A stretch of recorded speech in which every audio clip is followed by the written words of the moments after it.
السلام علیکم۔ الیکشن بنگلہ دیش میں ہو رہے ہیں اور پریشانی اس وقت بھارت کے اندر ہے، کیونکہ بنگلہ دیش کے الیکشن کے ذریعے اس بار جو حکومت آئے گی اس کے بارے میں ایک بات طے ہے کہ اس کے تعلقات بھارت کے ساتھ بہت اچھے نہیں ہوں گے، کیونکہ بھارت نے اپنی ٹوٹل انویسٹمنٹ حسینہ واجد کی پارٹی کے ساتھ کر رکھی تھی، عوامی لیگ۔ پچھلے 17 سال سے بھارت کو عادت ہو چکی تھی کہ بنگلہ دیش کے اندر ایک ایسی حکومت ہے جو تقریباً بھارت کی ہر بات کو مانتی ہے، یعنی حسینہ واجد پاکستان کی دشمنی میں بھارت کی بغل بچہ بنی ہوئی تھی۔ بھارت کی خارجہ پالیسی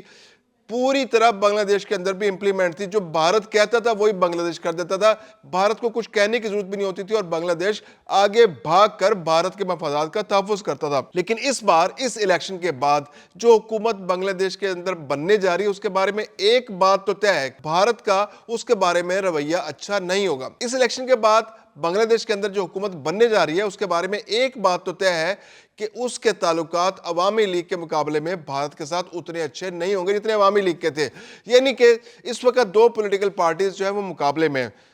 بی این پی یعنی بنگلہ دیش نیشنلسٹ پارٹی، اور اس کے مقابلے میں جماعت اسلامی کی قیادت میں بنایا گیا اسلامسٹ اتحاد۔ بی این پی اور اسلامسٹ اتحاد اس وقت تقریباً برابر چل رہے ہیں۔ جو ایگزٹ سرویز ہیں، جو ایگزٹ پولز ہیں، جو سرویز وہاں پر ہوئے ہیں، ان سرویز کے مطابق، ایک سروے کے مطابق تو تقریباً برابر ووٹ پڑنے جا رہے ہیں۔ بی این پی کی مقبولیت جو ہے وہ تقریباً 44% ہے اور جماعت اسلامی اور اس کے اتحادیوں کی مقبولیت 43 یعنی 43.9%، یعنی 43.9%، یعنی تقریباً 44%۔ جو دیہی علاقے ہیں وہاں جماعت اسلامی زیادہ پاپولر ہے اور بی این پی جو ہے وہ شہری علاقوں میں زیادہ پاپولر ہے، اور یہ ایک بہت اہم الیکشنز ہونے جا رہے ہیں۔ اس کے اندر جو جین زی ہیں وہ زیادہ امپورٹنٹ رول پلے کر رہے ہیں۔ تقریباً 12 کروڑ 70 لاکھ ووٹر ہیں، جن میں سے آدھی خواتین کے ووٹس ہیں۔ خواتین نے جہاں ووٹ دے دیا وہ جیت جائے گے۔ جین زی نے جہاں ووٹ دے دیا، جو میکسیمم ہے، جو اس وقت بہت بڑی تعداد میں الیکشن میں ووٹ ڈالنے جا رہے ہیں، ان کا ووٹ ڈیسائیسو ہوگا۔ جین زی کا ووٹ اس لیے ڈیسائیسو ہے کہ جو کیمپین ہے، جو حسینہ واجد کے خلاف کیمپین چلی، وہ نوجوانوں نے چلائی۔ نوجوان بہت زیادہ موبلائزڈ ہے اور ان کو موبلائز کرنے میں جماعت اسلامی کا کردار بہت اہم رہا ہے۔ جماعت اسلامی کی پاپولیرٹی 2024 سے پہلے کافی نیچے تھی، اسلامسٹ جو تھی پارٹیز تھی ان کی پاپولیرٹی کافی نیچے تھی، لیکن جب حسینہ واجد کے خلاف کیمپین چلی، حسینہ واجد کے خلاف جب عوامی مہم آئی، جو نوجوانوں نے چلائی، طالب علموں نے چلائی، اور ان طالب علموں کے اندر جو طالب علم منظر عام پر رہے وہ زیادہ تر اسلامسٹ تھے، یعنی اسلامی چھاتر و چھبر جو جماعت اسلامی کا ونگ ہے، اور اس کے علاوہ جو دوسری پولیٹیکل پارٹیز کے جو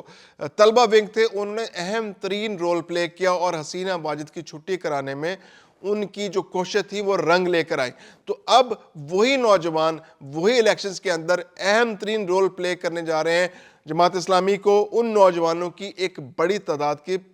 جو ہے تائید حاصل ہے، اور دوسری جانب بی این پی جو ہے وہ ایک روایتی سیاسی جماعت ہے جو حسینہ واجد کی غیر موجودگی میں پاپولیرٹی گین کرے گی۔ بنگلہ دیش کی سیاست جو ہے پچھلے 35-40 سالوں کے اندر دو پولیٹیکل پارٹیز کے درمیان تقسیم رہی ہے، عوامی لیگ اور بی این پی۔ جب عوامی لیگ جیتتی تھی تو بی این پی دوسرے نمبر پر ہوتی تھی، اور جب بی این پی جیتتی تھی تو عوامی لیگ دوسرے نمبر پر ہوتی تھی۔ عموماً بی این پی اور جماعت اسلامی مل کر حکومت بناتے تھے اور عوامی لیگ جو ہے وہ اکیلی حکومت بنایا کرتی تھی۔ اس بار جو ہے بی این پی اور جماعت اسلامی جو پہلے ہمیشہ اتحادی رہے ہیں، جس میں بی این پی کا رول بہت بڑا ہوتا تھا اور جماعت اسلامی میکسیمم 17 سے 18 سیٹیں بنگلہ دیش کے الیکشنز میں لیا کرتی تھی، لیکن اس بار جس طرح سے ایگزٹ پول سامنے آ رہے ہیں، ایگزٹ پولز کے اندر جو میکسیمم جو زیادہ تر جو ایگزٹ پولز ہیں ان کے اندر جو ان کے درمیان جو ڈسپیرٹی وہ نہ ہونے کے برابر ہے۔ 44% لوگ جو ہیں وہ بی این پی کو سپورٹ کر رہے ہیں اور تقریباً 43 سے 44% لوگ ہی جماعت اسلامی کی قیادت میں جو اسلامی اتحاد ہے اس کو سپورٹ کر رہے ہیں۔ تو آج کا دن جن لوگوں نے جین زی کو زیادہ موبلائز کر لیا، جو ووٹروں کو زیادہ، یعنی جب 1% کا فرق ہوتا ہے تو اس کے اندر وہ لوگ جیت جاتے ہیں جو ووٹروں کو زیادہ اچھے انداز سے لے کر پولنگ سٹیشنز تک آ سکتے ہیں۔ ایسے میں روایتی سیاسی جو جماعتیں ہوتی ہیں ان کو زیادہ اعزاز حاصل ہوتا ہے،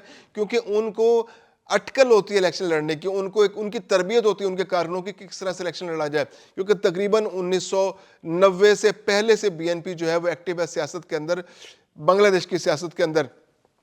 تو ان کو زیادہ ایج حاصل ہے جماعت اسلامی کی نسبت کہ وہ زیادہ اچھے انداز میں ان کے پاس پورے ملک میں کارکنوں کی ایک بڑی تعداد موجود ہے اور روایتی انداز میں وہ الیکشنز لڑتے آئے ہیں اور روایتی انداز میں الیکشن لڑنے کی تربیت ان کے کارکنوں کے موجود ہے. جماعت اسلامی کے جو کارکن ہیں وہ زیادہ موبلائزڈ ہیں, جو زیادہ موٹیویٹڈ ہیں, جو زیادہ ان کا جوش و جذبہ زیادہ ہے. نوجوانوں کی ایک بڑی تعداد اسلامسٹوں کے ساتھ ہے, جماعت اسلامی کے ساتھ ہے. تو ان کا جوش جین زی کو جو موٹیویٹ کرنے کی صلاحیت, ان کو موبلائز کرنے کی صلاحیت, ان کو پولنگ اسٹیشن تک لے جانے کی صلاحیت, آج جس نے اچھا الیکشن لڑا, جس نے الیکشن ڈے کو اچھا مینج کیا, وہ الیکشن جیت جائے گا. اور یہ بھارت کے لیے ایک بہت بڑا پیغام ہوگا, کیونکہ بھارت جو ہے اس کا کسی بھی سیاسی جماعت کے ساتھ بہت اچھا ورکنگ ریلیشن شپ نہیں ہے. عوامی اتحاد کے ساتھ انہوں نے اتنا زیادہ انویسٹ کر دیا کہ عوامی لیگ کے بعد اب ان کے لیے بہت مشکل ہوگا کہ وہ کس طرح سے کسی جماعت کے ساتھ ورکنگ ریلیشن شپ بنائے. تو ایسے میں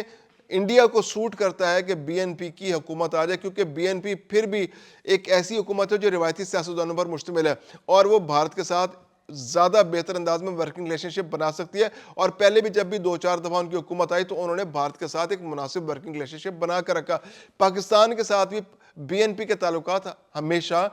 مثالی تو نہیں لیکن اچھے ضرور رہے ہیں. یعنی بنگلہ دیش کا رویہ ماندانہ نہیں رہا, یعنی کہ اس کی دشمنی کی وائبز وہاں سے نہیں آیا کرتی تھی.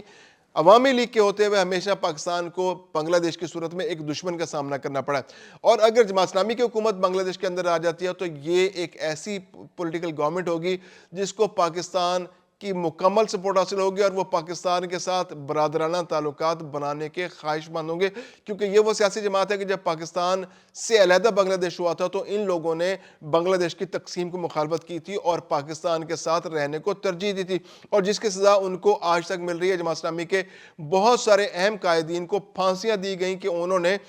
پاکستان کا ساتھ دیا اور ان کو غدار قرار دیا گیا. اور آج وہی سیاسی جماعت جو ہے وہ بنگلہ دیش کی سیاست کے اندر, الیکشن کے اندر بہت اہم رول پلے کر رہی ہے. اور پاکستان کا انٹرسٹ یہ ہے کہ ایک ایسی حکومت بنگلہ دیش کے اندر آئے جو پاکستان کے ساتھ زیادہ اچھے تعلقات بنا سکے. اگرچہ بی این پی بھی پاکستان کے لیے بہت اچھی جماعت ہے اور پاکستان کو اس کے ساتھ ایک ورکنگ ریلیشن شپ بنانے میں کوئی دشواری نہیں آئے گی. دوسری جانب ایک بات طے ہے کہ بنگلہ جو انڈیا ہے اس نے بی این پی کے ساتھ تو اس کا ایک ورکنگ ریلیشن شپ ہے, لیکن انہوں نے اندر خانے جماعت اسلامی سے بھی اب رابطے بڑھانے کی کوشش شروع کر دی, کیونکہ جماعت اسلامی کے ساتھ